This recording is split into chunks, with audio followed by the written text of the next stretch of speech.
Don't try and go viral. Absolutely no use having 100,000 people in your audience if you can only sell to 10. The people that tend to go viral are the people that sell hope, because hope is a universally applicable product. So they will sell you the dream of quitting your 9 to 5 or the dream of 100K followers and chasing dopamine. We are the people that have had to sit there and have people come to us with 50, 60, 70,000 followers that say, oh, well, I did this and then actually nothing's come from it. And now my audience is completely ravaged because I've got 50,000 people in it that I can't sell to. And every time they comment on it, it goes to their network who I also can't sell to. So now it's almost impossible for me to get my message out to the people that need to see it, who are actually going to buy from me. So I would focus on relevance more than anything. Yes, you can do top funnel posts that engage everybody because that's the purpose of casting the net wide. So touch on universally relatable topics like politics, business, parenting, or whatever it is that you want to do. But after, when you've got all those eyeballs, you need to start pulling that net back in, which is when you can then talk about the problems that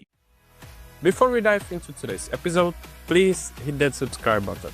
Your support helps us grow and inspire more people on their journeys. Thank you. Hello, Luis. Thank you for joining us today and welcome to the show. Thank you for having me. Looking forward to it. So, Luis, for those who don't know you, can you please introduce yourself? Yeah, so I'm the founder of Lightbulb Media. We do paid ads, content and copywriting for predominantly e-commerce brands around the world, helping them make more money. And also the co-founder of University of Creative Idiots, which is an online marketing community for people who can't afford agencies, but still need and want better marketing. I saw somewhere recently there was like a good title. I think it was some kind of promotion of an event. And I think there was a role or like your title as a creative idiot, which was a really good one as well. I mean, I don't know if they knew that I had a company called Creative Idiots. Maybe they'll just call me a creative idiot. Who knows these days? But it's pretty cool. I think it stands out. We'll be happy to dive into it more. But for people who don't know you, can you tell us a bit more about your background and your journey? Of course, not the whole CV, but a bit more to get to know you. Yeah, so like most people in marketing, I found my way in there because I wasn't very good at sales. The first jobs were kind of the standard knocking on doors, raising for charity, things like that. Basically, you get very comfortable with rejection because you get told to F off 99 times a day, which is pretty good, teaches you resilience. But then after that, kind of found my way through the different kind of ranks of marketing. So I've done, telesales, I've done email marketing, and then I went into kind of the comms social media side with a friend of a friend's business a few years ago, and that's kind of where I got the bug for it. From there, I spent a year and a half as a head of digital, but the brands were pretty boring. It was like financial services and lead gen. So I really wanted to kind of get into the meat of like creating cool stuff where you weren't kind of really restricted by like compliance and things like that. So 8 years ago now, I started Lightbulb Media, coming up to it, I think. So yeah, I mean, touch wood, it's all still going pretty well. Mm-hmm. And was it actually like your kind of dream career or something that you wanted to do?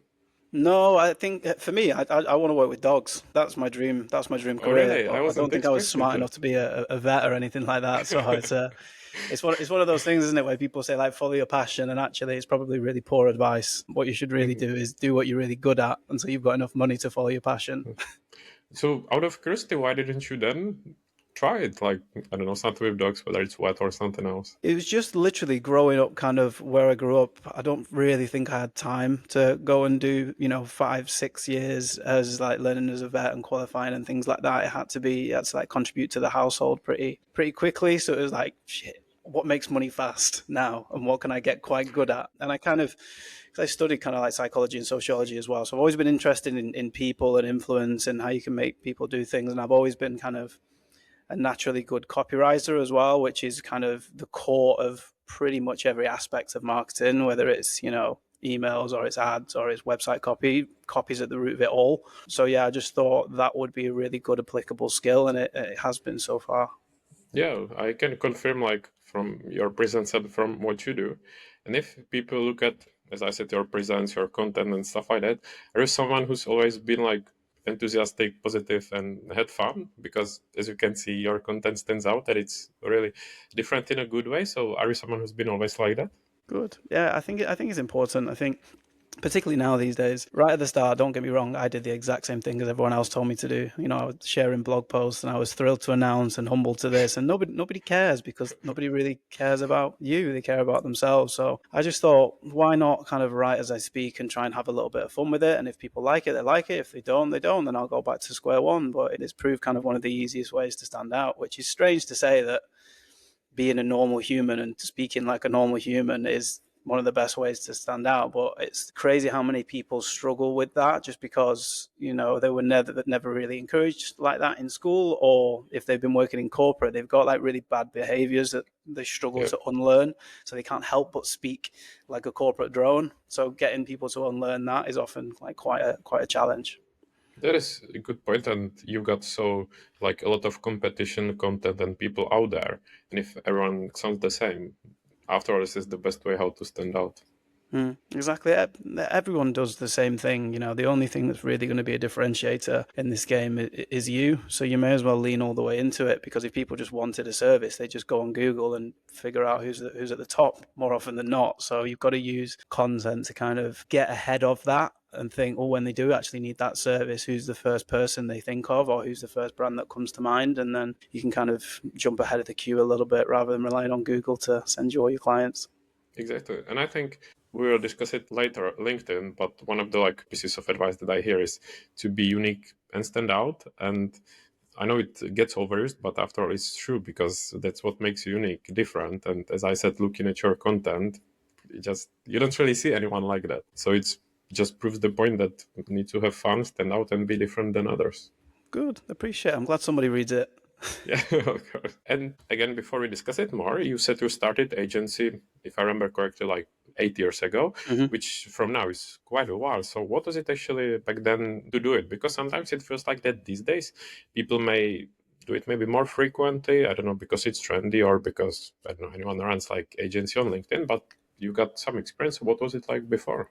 You know what? It was kind of pros and cons. The cons were obviously you're starting in a saturated industry and you're struggling to prove yourself because you need the results. So obviously, like everybody that starts an agency, you overservice and you undercharge. But in the grand scheme of everything else, in terms of the economy, it was a beautiful place. I think 2018 and 2019, you know, that's when everything was last, I suppose, normal before COVID hit. And then from there, it's just been a disaster between World War pandemic, lockdown, pandemic, World War financial crisis for the last like 6 years. So I kind of miss what the economy was like back then, but I don't miss kind of having to scramble around for stuff. But you just got to roll with the punches. You know, nothing's ever going to be perfect. There's always going to be an issue somewhere, and that's kind of where marketing lies. You know, we saw it with COVID when it hit. You know, we were a pretty new business at the time, and then suddenly everything's locked down, and we were working with loads of like bars and restaurants, and we were like, oh shit, what's going to happen now? But then thankfully, kind of with what we did in terms of helping people get their online presence online, there were still so many people that were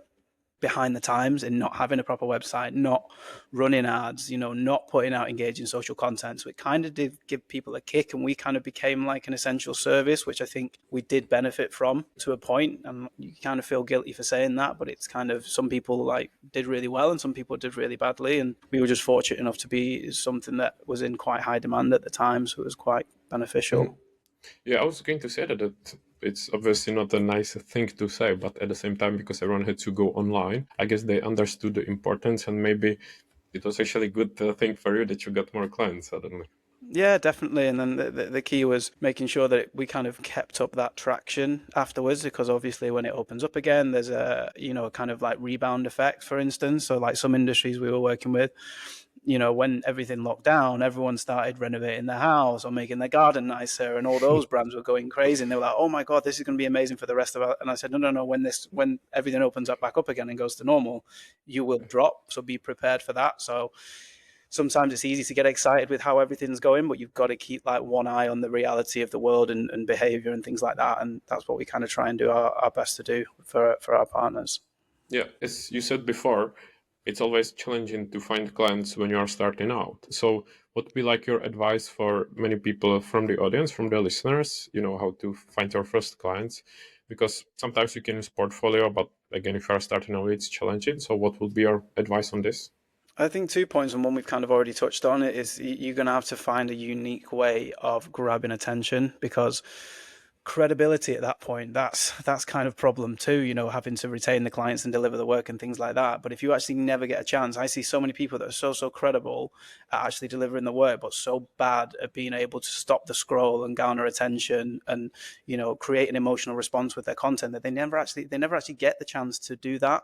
So I would say focus on the best ways of getting attention as the first point, and whether that might be with your delivery or the platforms that you're using or the content you're distributing. And then also, I think where people struggle is they don't have a deep knowledge of the people that they're helping. They confuse their ideal client profile, which might be, e-commerce brands doing 500K in beauty versus anyone with a website or anyone that sells products online. And that's such a huge market, and you're trying to speak to all those people, whereas actually you can really tailor down and nail down your content and speak to the exact people with the exact pain points that you solve and give them a kind of measurable solution. So a lot of people try and kind of please everybody and wrongly assume that if I speak to more people, there's a higher chance of someone coming through. But this is the whole debate around virality as well. It's a bad thing, but people are so addicted to dopamine and chasing likes that they'll come and make a post and say, "Isn't ice cream tasty?" and get 1,000 likes. But actually they sell software to CFOs in Illinois. Okay, well, what do you need those 10,000 people for? Your target market's 50 people. Speak to them. Yeah, that's a good point. I was about to ask you, when it comes to niching down, because if I remember correctly, you said before that you focus on e-commerce. Correct me if I'm wrong. But when you started, did you also go broad, or did you already focus, or did it evolve over time? Yeah, so we initially at the start we did paid, organic social and websites, then very quickly realized that that's a lot of work for a very small team, and it was a bit of a headache, obviously working with SMEs across the board in that. So then we ditched websites pretty fast and basically just outsourced that or just handed it over to somebody else. And then kind of as we've developed now, we've got a real niche in paid. We're very good at it. We have tons and tons of results over the years. And then the organic social conversation was something that we just lost a bit of spark for, because it's something that isn't as easily measurable as paid. It's something that often older people in kind of corporates, they don't really understand the benefit of it and the halo effect and things like that. And we were finding we were actually spending more time justifying and explaining and educating than actually doing the work. So it just, you lose a little bit of spark for it. So we were just kind of like, right, well, let's that can be someone else's problem. Paid, you cannot argue with in any way, shape, or form. All the data is there. So we just doubled down into that. And then, paid search and paid social has been absolutely flying for the last few years. It makes sense. And people can see the results on the website. I was having a look, and plenty of case studies on there, on the Instagram page, everything like that. So if anyone needs to see any results, we've got plenty of them. Are there like any impressive clients or impressive specific project that you worked on and you would be willing to share, maybe something that was challenging, fun, creative, or a great result? I think getting our first kind of 9-figure client was pretty cool, because it came inbound as well through LinkedIn, and it was through from a DM, but it was like a faceless profile. So, when they have and it's just a blue egg, they were like, "Hey, looking for someone to elevate my business." And I was like, "Yeah, of course, here we go." Some kind of like scam or something like that. And then I got on the call and they were like, "Yeah, so we do around $100 million a year as an e-commerce retailer in the US." And I was like, "Oh, damn. Okay, let's talk. But yeah, I think it was kind of a really good certification that we were doing the right things and that the content was working, because we'd work with like a lot of SMEs, but SMEs is quite a big thing. You can have a 1-2 man woman band, but then, someone that's still 50, 60 heads can still be an SME in there. And that was a kind of like a further kind of targeting of it as well, because it sounds really strange, but actually the bigger companies are the easier ones to deal with. They have a more solid grasp of the metrics that actually matter. Their emotions aren't completely and utterly tied to everything that happens, so they don't tend to bottleneck their own growth. Whereas for kind of smaller businesses on that sliding scale, you see that the bottleneck is often like the founder or the person closest to it, because they want to do it a certain way. And they kind of not ignore the data, but they blur the data to get what they want out of it. Whereas when we come in, it's that very autistic approach of no, this is the data, this is what needs to be done. It's not a matter of opinion. This is what your reality is, and this is what needs to happen afterwards. And once you've got enough data, like we have over the last 8 years now, to go, this is where they were with your problem, this is what we did, and this is where they are now. it's an easier conversation to have. You still face people now that want to put their personal emotions over the efficiency of the business, and that's okay, but it's not for us. So we just tend to kind of work with serious people now. And would you also say that if it's like a bigger company, that's easier when it comes to budget? Because I feel like mostly people want to understand and be safe as much as possible. So is it the case, or it really depends on everyone? Yeah, so that's another kind of way, I suppose, not easier because there's a lot of money kind of being spent, but ultimately the more you're spending, the faster you're getting data back in, the faster you learn. So you can take the bigger swings. Whereas, if you're dealing with a 2K budget or something like that, you can't test as aggressively. So you have to be, yes, there's a proportion of looking at, yes, there's a proportion of data in it. You might only be able to test 2 angles instead of 6, for instance. And then if neither of those work, then it's a big risk on your next 2 angles that you're going to test. So it is actually significantly more difficult to deal with a kind of like smaller spend client that isn't getting data in as fast. And that's still okay, and it's still doable, provided that you don't have to deal with all the emotional baggage of it as well. So the managing expectations piece is way more important on a smaller level, whereas the big companies, they kind of get it, and they're usually looking for 10, 15, 20% efficiency gains here and here, rather than a full end-to-end business transformation, which is kind of where we've had to go to now, because ads are just one piece of a puzzle. We just find the right person and get the click, but actually it doesn't matter how good your ads are, how much you're spending, if your offer's poor, your landing page is weak, your website, your returns are sky high. So we kind of come in end to end now and say, look, based off all the data, here are all the weak points in that journey. Let's plug them, and then by the nature of it, you won't even need to spend any more money because you're saving 10% here, 5% there, 20% there. So you're actually making more money off the same spend, which is the first kind of logical place to start before you just start ramping spend. So we kind of come at it from that angle as an efficiency standpoint. Get the foundations right first. Is there then, Louis, like a dream client that you've got, company that you would like to work with, or specific client? In terms of a dream client, I honestly, I would say anything to do with animals.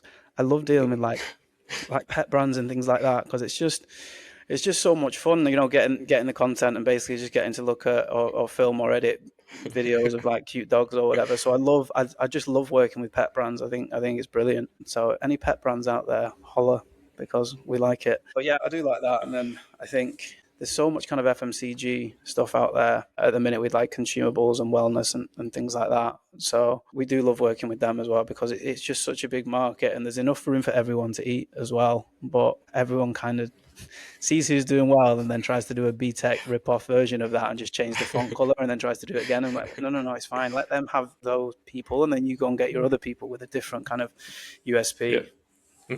Yep, makes sense. And speaking of the market, can you compare like how it evolved, such as when you started before to, for example, now? Of course, it's changed. Like there are different businesses with the development of online and digital and everything. But do you feel like that competition is emerging, clients are rising as well, or what is it like?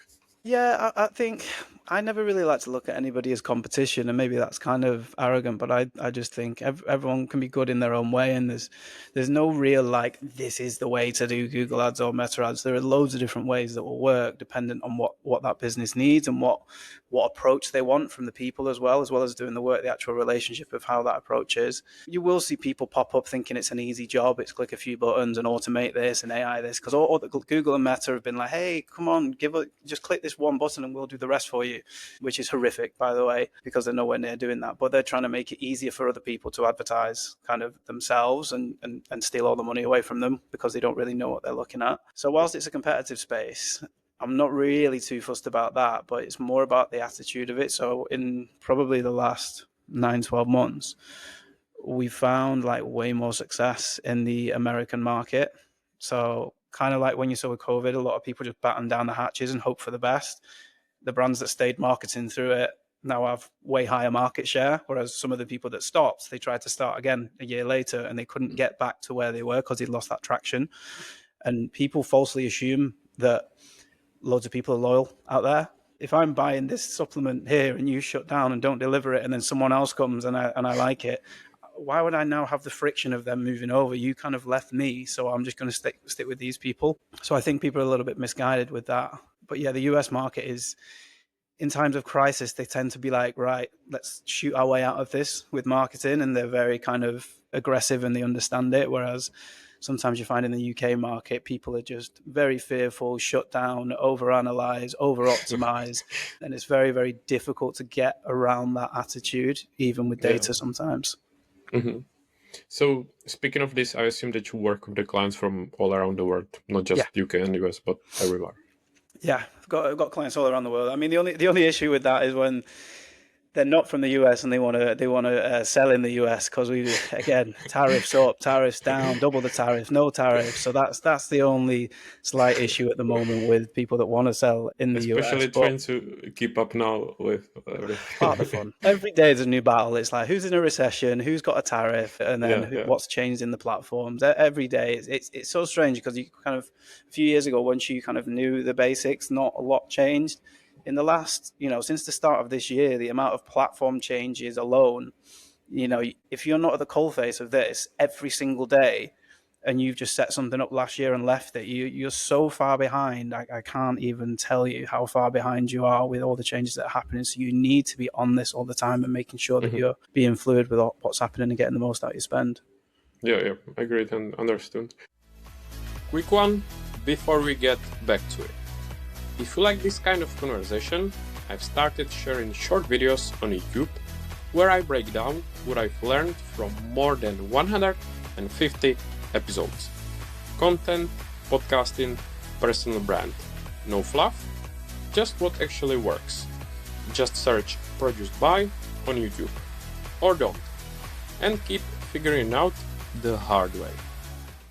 And we haven't discussed this yet, but obviously the AI plays a big role as well in everything, whether it's business or personal branding and this stuff. So what is your take on this? And are you someone who follows AI or do that just because it's kind of necessary?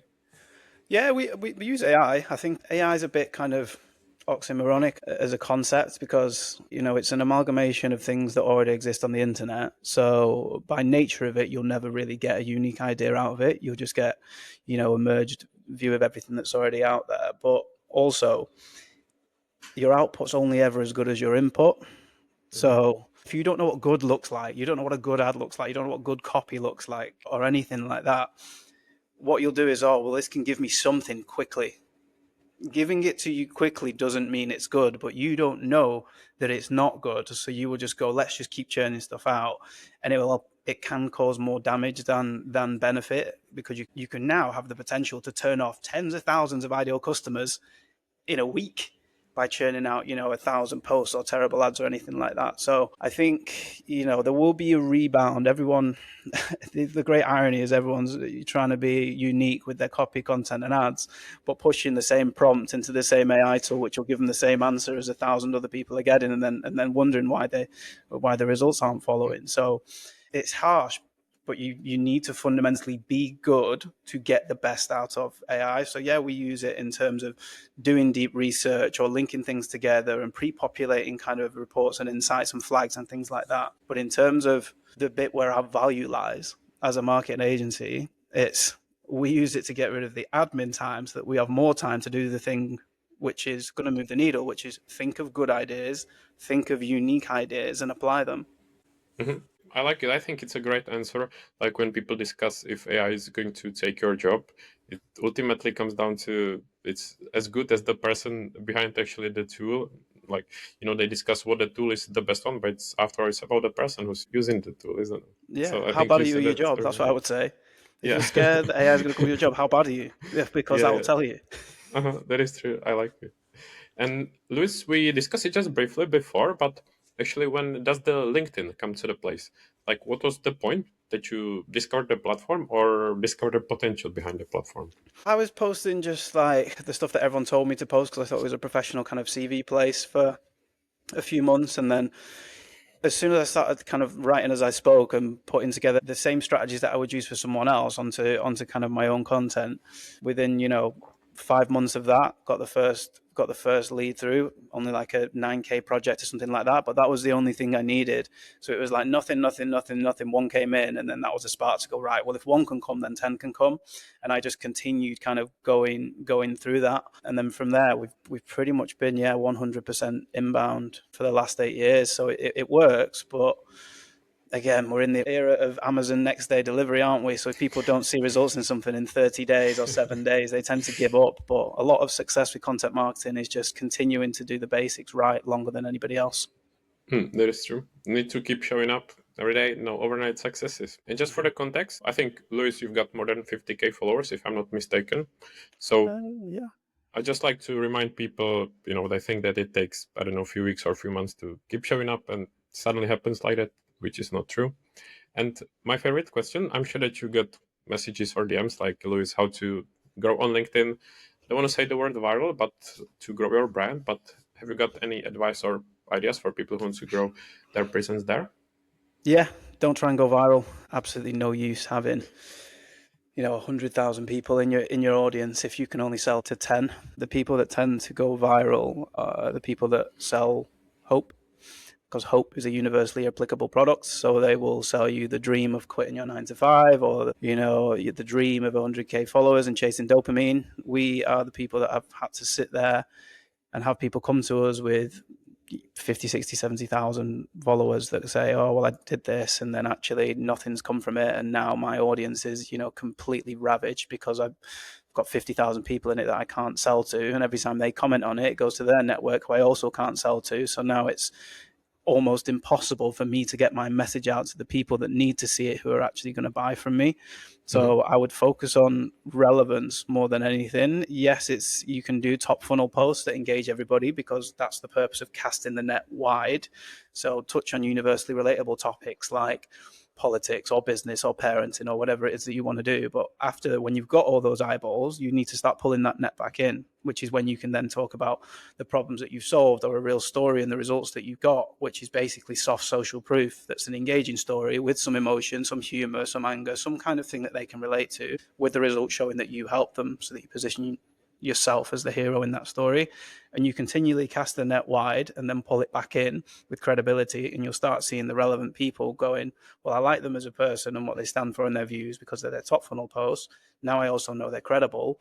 And then that's when you'll start seeing DMs, profile views, website visits, lead form fills, and things like that. A lot of people get too trapped in the top funnel stuff because that's where the dopamine is. Everybody wants to see 100 likes, 500 likes, 600. It's the human condition to want to kind of be liked, but then they fail to do anything else after that because they're so addicted to getting the dopamine. And then they try and post something about what they do, and they only get 2 likes on it. And then they go, oh, no, I'm going to go back to this because this performs better. It doesn't perform better. You've not created a funnel. You're literally not getting to the second stage of the funnel.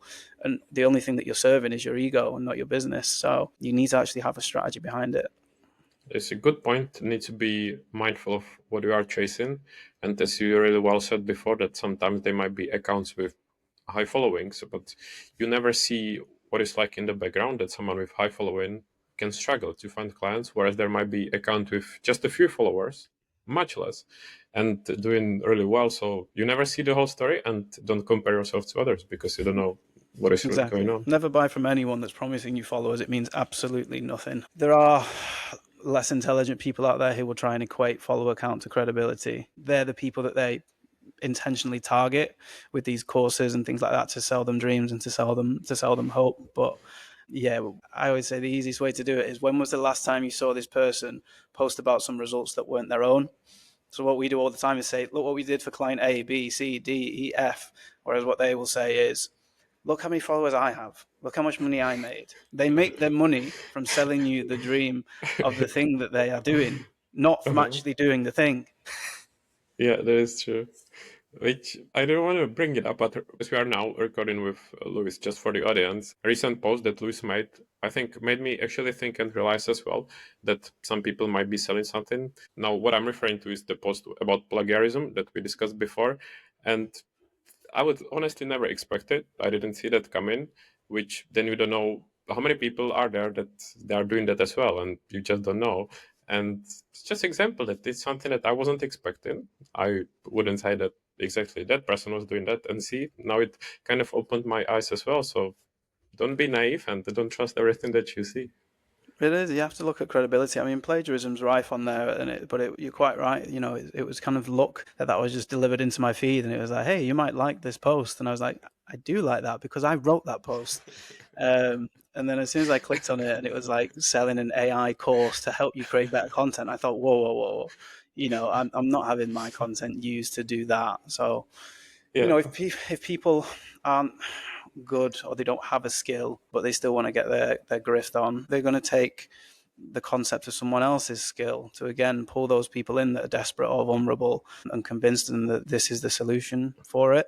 But yeah, again, due diligence, you know, people need to be doing more due diligence. Where is the history, you know, over a long period of time of you achieving success in the thing that you are teaching me, that is not based off your own results or income, which you get from selling this cohort or this course? I will give me the evidence of when you've actually delivered that. Show me some of your work in the wild for real, so that I know you're a top 1% copywriter or this or that. And if they go quiet or they tell you that that's not a winner's mentality or anything like this, it's a grift. Yeah, this is a guru bullshit. But Luis, I really wanted to ask you, like, is this actually how you found out? Because if I remember, it was like a few months ago. So I wondered, how did you actually discover that post? Literally, LinkedIn delivered it into my feed and was like, suggested post that you might like. So yeah, the algorithm gods were very kind. And then obviously, because I don't use AI to write, I recognize my own copy because it's come out of my head. So I always kind of recognize everything that I've ever written because I know how I write. So I was like, oh, that hook looks familiar. And then I clicked the rest of it and I was like, that's the exact same post. So I was like, oh, thanks, LinkedIn. And then, yeah, I commented on it just to open up and give the opportunity to acknowledge, apologize, and was told that this is how the internet works. People use other people's posts all the time. So I thought, okay, opportunity that was there. That's the approach. Let's see how the internet really works. So then I made my own post about it the next day. And then we found out how the internet really worked. And, you know, I could for see someone that was selling the concept of going viral, well, I helped you go viral. How did it go? Let's see how it goes after, and let's see if there are more posts appearing like this. Hopefully not, but it will be. I think you have to teach people through pain sometimes. You know, you have to let your child touch the stove, otherwise they don't know it's hot. So, you know, I would do it for my own content. Of course, I would go Old Testament on anybody that was found with my stuff, because it's important to teach people that that's not the way to do it. But I would also do that for anybody else as well and highlight that, because at the end of this, there is some poor person with their wallet just about to buy something that doesn't exist. And I always think of that person. So yes, whilst it's harsh on the person who gets caught, actually, we can't change behavior unless we collectively call it out and put a stop to it. I agree. And speaking of this, what is actually like your inspiration? Because you've got original content that stands out, that it's unique and cool. Is it like everything just comes to you naturally, or any favorite sources, or where you learn? I think we say this in our community all the time because people struggle with kind of idea generation. Don't try and force yourself to be creative. It's the worst thing you can do if you say, I'm going to write a load of posts every Tuesday at 9 a.m. That's not how kind of creativity comes. So always keep your phone on you. So for me, I just have hundreds and hundreds of posts in my notes app, and I can find inspiration from kind of most places. And I think if you're struggling to write, then read and listen more.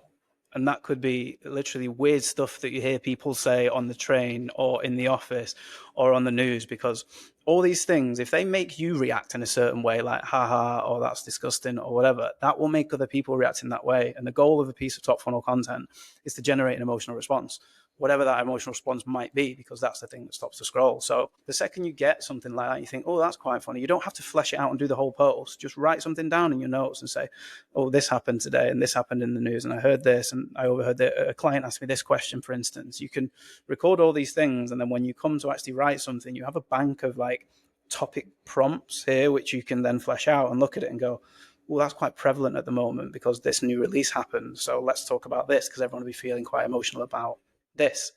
So it's giving yourself, like, when you're in that flow state, that's when you can get stuff down and then you can come and edit it later on. But that's where most people kind of stop. It's because they force themselves and say, I will write 15 posts today, and you Right write 2 now and give it up. needs to happen. Yeah, Uh, I like it. When I have like the idea or something, I try to write it down, even just something so that I don't forget it and can develop it anytime later. It's a great one, and don't force yourself. I don't think it works either. Steal mine. Borrow. And Luis, you mentioned it briefly about your community, the university. First, I Yeah. think the title is just perfect. As I was having a look at it a bit more, I saw like even other details such as the logo and some other stuff, which I recommend people to check it out. But can you just tell us more about it? Like to introduce it, what makes it different from other, I don't know, courses, cohorts, universities? Yeah, so I think the main thing around it is kind of everything that we're doing now. We are still both business owners. We are applying these things, whether it's the creative ideas or whether it's ad changes or formats or templates and things like that. These are things that we are doing right now in real time that are working, that we are putting in there. So yes, we have the community element of it in terms of where people are chatting, and we can do like live LinkedIn post feedback to help them create better content.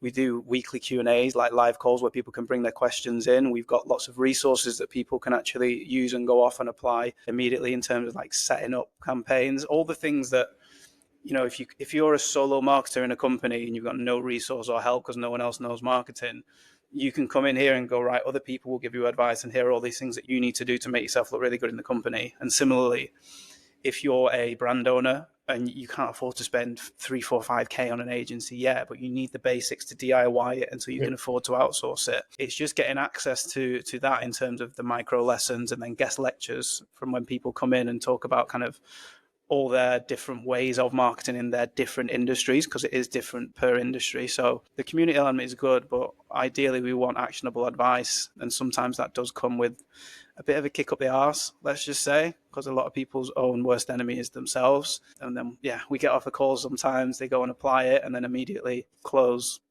2, 3 clients and they go, I don't know why I didn't do that before. So sometimes they just need the kick. So I suppose I don't want to be a coach. I don't know if it is classed as coaching, but I just shout at people until they do things. Mm-hmm. Yeah, and see the results finally. And it's called University of Creative Idiots, right? Just for the people. Yeah. Whose idea was it to name it like it? Oh, that was Dan's. Yeah, we just thought we're always called idiots for being creative, and then you were kind of punished for it at school for thinking a little bit differently, and now suddenly you get into the working world, and actual true creatives are probably the most valuable people in a company because they can be the person that can drive that forward and help you stand out, whereas everyone else has been kind of ground down by corporate compliance, which makes it very difficult to stand out in a saturated market. Yeah, that's true. And a bit different question, but as we discussed, now your agency, university, building your own brand, how is it with your time management? Because you do many things. I'm sure you try to enjoy your life as well, have life outside. So how do you manage all the things? With great difficulty is the answer, but no, it's the team definitely help. Obviously, it's the first time I've had a co-founder in the university side of things, so it's nice to be able to split that work there. And then in the agency now, obviously we've got like systems, processes, SOPs, which means I can kind of take that helicopter view of everything and kind of drive forward the strategy, focus on the acquisition of new clients, and then the team can kind of deliver that work and retain those clients. So I'm not saying I've mastered it by no means, but trying to be, I've had years previously where I was very poor with time management, but being really disciplined with your own time now. So if you get up, right, 6 a.m., go to the gym, non-negotiable. I think if you're waiting around for motivation comes and it goes, whereas discipline is just doing the thing whether you like it or you don't like it, just do the thing anyway. So I'm quite disciplined and regimented with my routine to make sure that I'm getting the best out of myself, because I used to get up at 6 a.m. and then just work all the way through to 9 p.m. And actually, you're probably only productive for about 30% of that time. So now it's just like breaking it up and doing like bursts of things that will move the needle. But that comes with time, and you have to kind of listen to your body. It took me a long time to get there, trust me, particularly for the first like 2-3 years. It was all hands to the pump. I agree. And I have it the same, like, for example, exercise is kind of non-negotiable because it helps you to switch off and need to balance rest of your life and to do other things as well. So I can relate to it. I really like it. Right. And you now mentioned the gym. So I wanted to ask you kind of lighter questions as we'll be approaching the end. So what are some of your hobbies or some things that you like to do in your free time?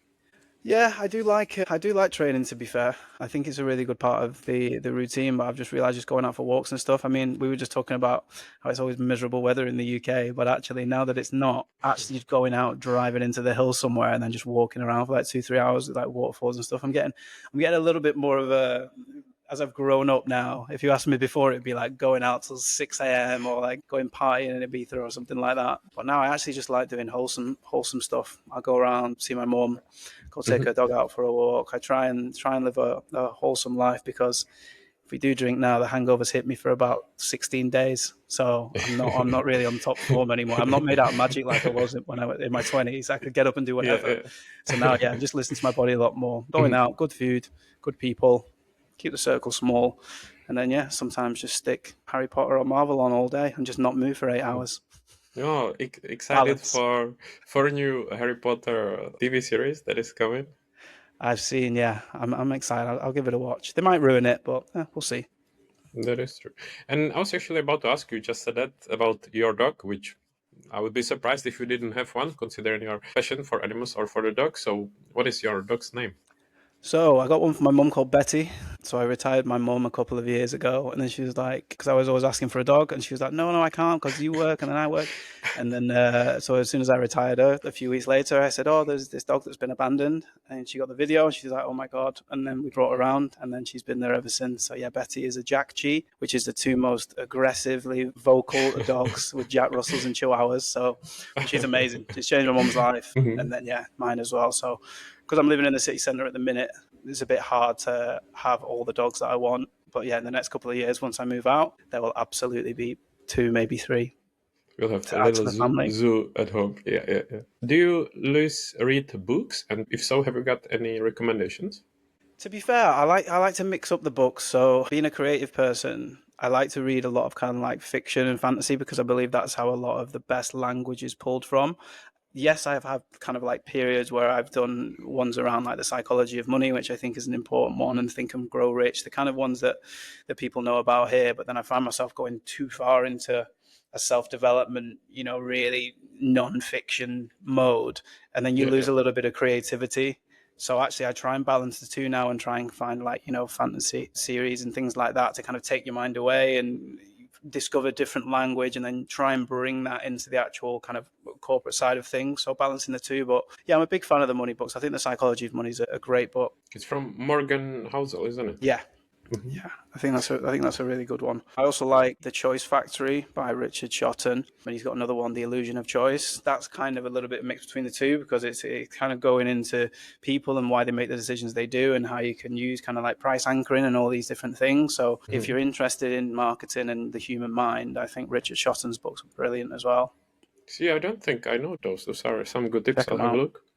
And from fantasy, then I don't really read fantasy, but some inspiration. What are your favorite? Well, the old classic is, I'm just trying to read the Silmarillion at the minute, which is like the original Lord of the Rings one. It's Yeah, a yeah, very from hard Tolkien. read. It's a very, very hard read.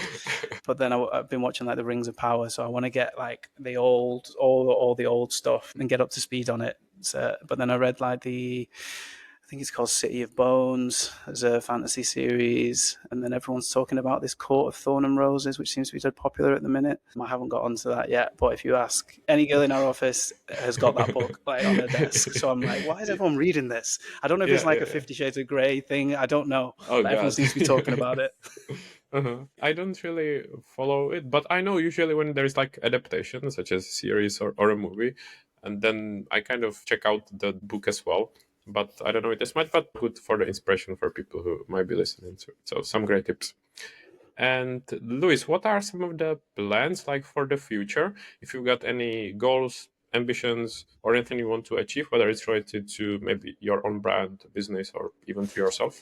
Yeah, exactly that. So we're going to continue building out the community on that side, just to help people as kind of like, times get a bit tougher. They're going to need more cost-effective ways to help. So I think that will be really good, building that out and continuing to grow that. And then we're also going to launch our own e-commerce brand that's owned by the agency as well, which I can't say too much about yet, but we're just Hmm. putting plans in place, getting the domains, getting the suppliers, etc. Because I think it's just going to be an even easier argument if we're saying do this, do this, do this, and they're saying no, why should we? I go, well, we're not just telling you to do this. We've done this with our own money. We're doing it right now and it's working. So it just gives an extra bit of credibility to that as well. And it's another fun thing, to do. And to add to your list so that you're not bored.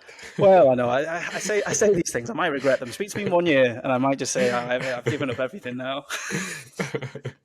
I think it sounds exciting, of course, and considering your experience and what you've been building and working on, it's good to actually put it into practice and build something. So it sounds really cool. Thanks, man. Appreciate it. Can you, Louis, then please summarize where people can find you, follow you, and promote any of your services? Yeah, so feel free to go to lightbulbmedia.co.uk. List of our services are on there, or you can find me on LinkedIn. It's the only social media platform I use personally, just because I work in it. So I just think, why would I spend all day on it and then go home and spend all night on it? But yeah, you can find me on LinkedIn. If you're easily offended, probably don't follow me because you probably won't like me. Please don't steal any of my shit. I like when it's simple, not over platforms only one. So I will, as always, put any links to the show notes so people can have a look. Check out the University of Creative Idiots as well, just even to have fun. And also, little shout out to Lightbulb Media website. I like when it's creative, when it's different, when it's visual, which yours is. So it looks great. Well done. Perfect. Thank you, man. Appreciate it. And then, very last question: is there anything I should have asked you I did not, or anything you would like to leave the audience with?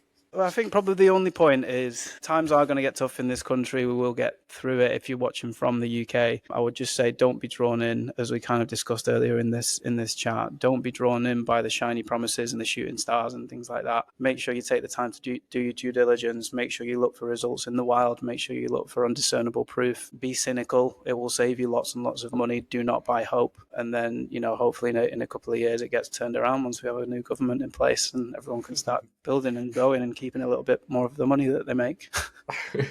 Hopefully the better one, I agree. Well, Luis, I want to say a big thank you. Really enjoyed it. Some great stuff.